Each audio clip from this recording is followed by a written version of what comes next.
नमस्कार, मैं दिनेश शर्मा। आज आपको लघु पाराशरी के श्लोक नंबर 15 की सरल व्याख्या बताई जाएगी।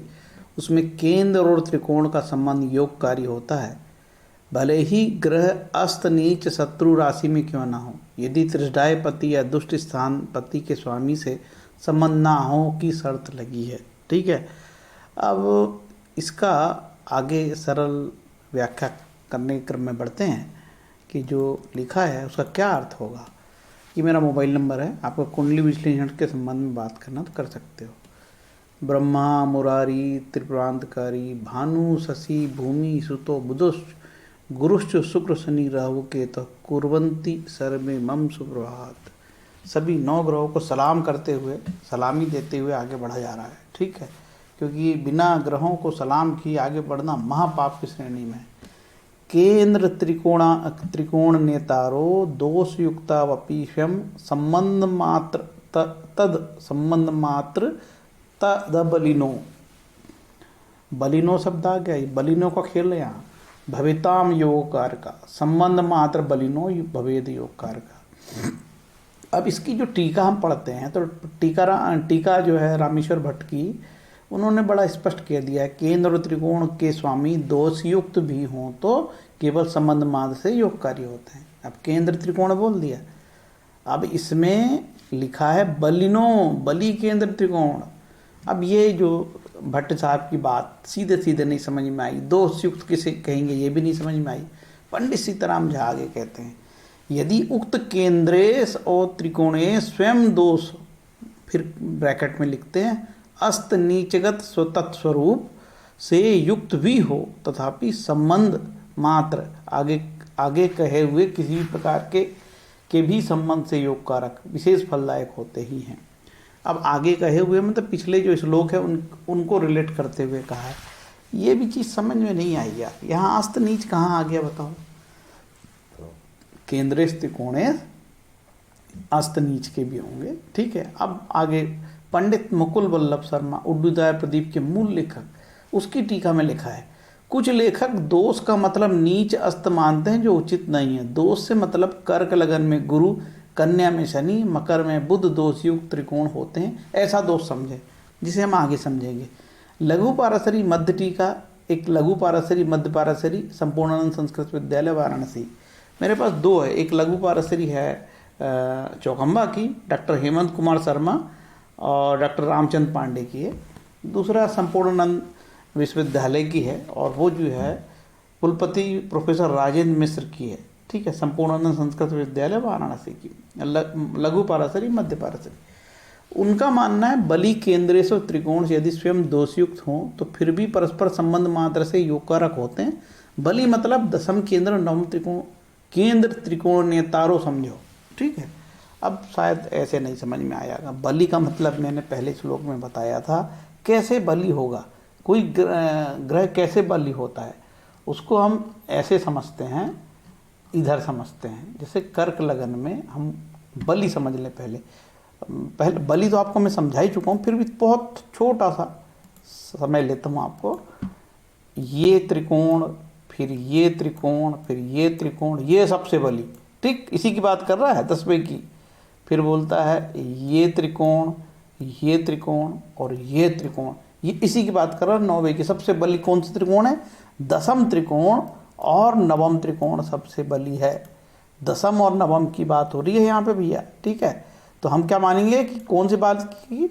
दशम त्रिकोण सबसे बलि और नवम त्रिकोण सबसे बलि।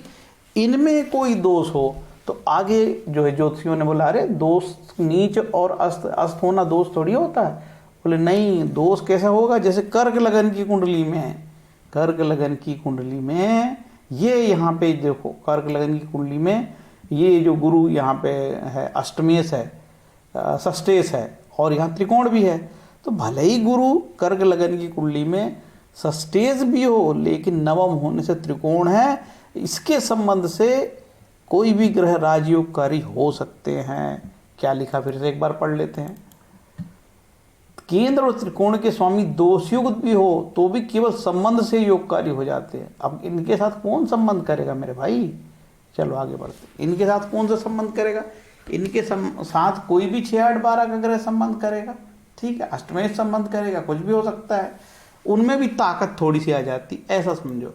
फिर बोला कि कन्या लगन की कुंडली में शनि पंचम होके बहुत शुभ है, लेकिन षष्ठेश होके बहुत खराब हो गया है। लेकिन शनि यहाँ ताकतवर है, शनि राजयोग देने वाला ग्रह हो गया कन्या लगन की कुंडली में। अब हम चलते हैं मकर लगन की कुंडली में। मकर लगन की कुंडली में गुरु महाराज जो यहाँ पे मकर लगन की कुंडली में है,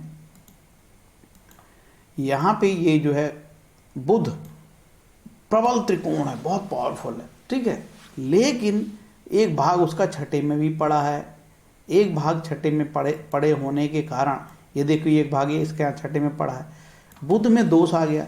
लेकिन इस सूत्र के अनुसार कहा जाता है कि भले ही बुध में छठे होने का दोष हो, लेकिन मौका पड़ने पर इससे संबंध कोई बनाए, मतलब बुध के साथ कोई बैठे और बुध यदि किसी को दृष्टि दे तो बुध राजयोगकारी हो सकता है, संबंधित ग्रह को लाभ दे सकता है। ये बड़ा काम का श्लोक है भैया। तभी तो लोगों को कई बार बुरे ग्रहों की दशाओं में भी शुभ ग्रह की दशा मिल जाती, सपोर्ट मिल जाता है, तो बहुत अच्छे रिजल्ट आ जाते हैं। इसका इस तरीके से आप विश्लेषण को समझना होगा आपको। बड़ी मैंने सरल तरीके से आपको बताया है, ठीक है। तो ये श्लोक जो है आपको याद रखना पड़ेगा। केंद्र त्रिकोण नेतारो दोषयुक्तावपि और संबंध मात्र बलिनो भवेताम योगकार को, ठीक। तो ये 15 नंबर का श्लोक हो गया। आज यहाँ पे आगे हम जो है 16 नंबर के श्लोक से आगे बढ़ेंगे। आप सभी से निवेदन है कि मेरे 6 नंबर से चालू किया है, 6, 7, 8, 9, 10, 11, 12, 13, 14, 15, ठीक है। इसमें से 10 या 11 जो है एक साथ बना है वीडियो, 10 और कहाँ है, हाँ 10 और 11 का एक ही वीडियो है, बाकी सबका अलग अलग वीडियो मैंने बताया है, ठीक है। लघु पाराशरी से आप जो है पढ़ के आप एक सफल ज्योतिषी बन पाओगे और आपको काफ़ी चीज़ें धीरे धीरे चीज़ें समझ में आ जाएगी। यही सबसे अच्छा तरीका है जानने का। इसके अलावा हमको ग्रहों की ताकत जानने का, ग्रहों का शुभत्व जानने का और अशुभत्व जानने का और कोई तरीका नहीं है। जितनी बार लघु पाराशरी पढ़ोगे उतने बार नए नए फल आएंगे। आप पढ़ते जाओ, प्रैक्टिकल करते जाओ।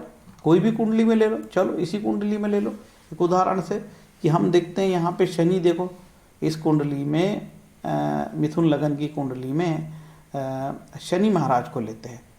मिथुन लगन की कुंडली में शनि महाराज जो है नवमेश के अति शुभ है, लेकिन नवमेश के साथ वो अष्टमेश भी है, तो शनि में अष्टमेश का भी दोष लग गया है। लेकिन हमने कहा था, अभी बताया उन्होंने कि दोषी होने पर भी, तो इसका मतलब है मिथुन लगन की कुंडली में शनि त्रिकोणेश होके और उसकी सबसे शुभ राशि त्रिकोण कुंभ राशि होती है शनि की, ठीक है, मूल त्रिकोण राशि। तो शनि में तो भी यहाँ कोई ताकत बच गई, अष्टमेश होने के बाद भी इसमें कोई ताकत बच गई है। ये शुभ फल देने में कारगर है और किसी के सहयोग से ये शुभ फलदायी हो सकता है। अगेन हम दूसरी कुंडली में चलते हैं। अब हम देखते हैं यहाँ पे मेष लगन की कुंडली में। मेष लगन की कुंडली में हम जानते हैं कि गुरु महाराज यहाँ पे नवमेश होके अति त्रिकोण है और ये 12वां होके न्यूट्रल हो गया, ठीक है। 12 होने का, द्वादशेश होने का कोई भी दोष इसको नहीं लगेगा यहाँ पे। तो आप कैसे समझोगे? आप ये जानोगे कि मेष लगन की कुंडली में गुरु अत्यधिक जो है शुभ ग्रह है। अब ये गुरु महाराज के साथ, गुरु महाराज मान के चलो कि यहाँ पे बैठे हैं, ठीक है, चलो यहाँ बैठ जाती है तो उच्च के ही हो जाएंगे। यहाँ बैठे हैं गुरु महाराज और अपने घर को देख भी रहे हैं यहाँ पे, और यहाँ भी देखते हैं और लगन को भी देखते हैं। गुरु महाराज के साथ कोई ऐसा प्लानेट आ जाए, कौन सा प्लानेट आ जाए, जैसे इस कुंडली में 8 लग्नेश होके मंगल तो बहुत अच्छा है, हम बुध को ले लेते हैं। बुध इस कुंडली में सबसे खराब है। अब यहाँ पे बुध आ गया, ठीक है, हम कहेंगे देखो बहुत अच्छा ग्रह है गुरु, लेकिन बुध आने से इसका योग भंग हो गया या इसके दोष में कमी आ गई, ठीक है। यदि मान के चलो कि बुध यहाँ ना हो, बुध यहाँ पे बैठा हो, और यदि ये बुध को गुरु महाराज की कृपा दृष्टि से ये हो सकता है कि जब बुध की अंतर्दशा चले, ठीक है, महादशा शेष कोई भी हो सकता है, बुध की अंतर्दशा चले तो चूंकि सबसे त्रिकोण का ग्रह, सबसे पावरफुल ग्रह, सबसे पावरफुल त्रिकोण का ग्रह गुरु यहां से दृष्टि दे रहा है, पूरी ताकत झोंक दिया गुरु ने बुध के ऊपर, उड़ेल दिया, कृपा उड़ेल दिया। तो ये बुध भी मौका आने पे जब इसकी अंतर्दशा चलेगी तो ये लाभप्रद हो सकता है। आप सब बोलेंगे अरे वो तो त्रिकोण, बुध तो सस्टेस है और बुध तो बहुत खराब है, वो कैसे अच्छे फल दे सकता है। इस तरीके से फल उसको देने की ताकत बन जाती है, भले ही महादशा का स्वामी कोई भी हो सकता है, ठीक है। इस तरीके से हम उसको समझेंगे। तो उम्मीद है कि ये जो छोटे से ये वीडियो आपको समझ में आया होगा। यहाँ इतना बोल के मैं अपनी वाणी को विराम देना पसंद करूँगा। आगे 16वां श्लोक से हम अगला वीडियो बनाएंगे। हरे कृष्णा।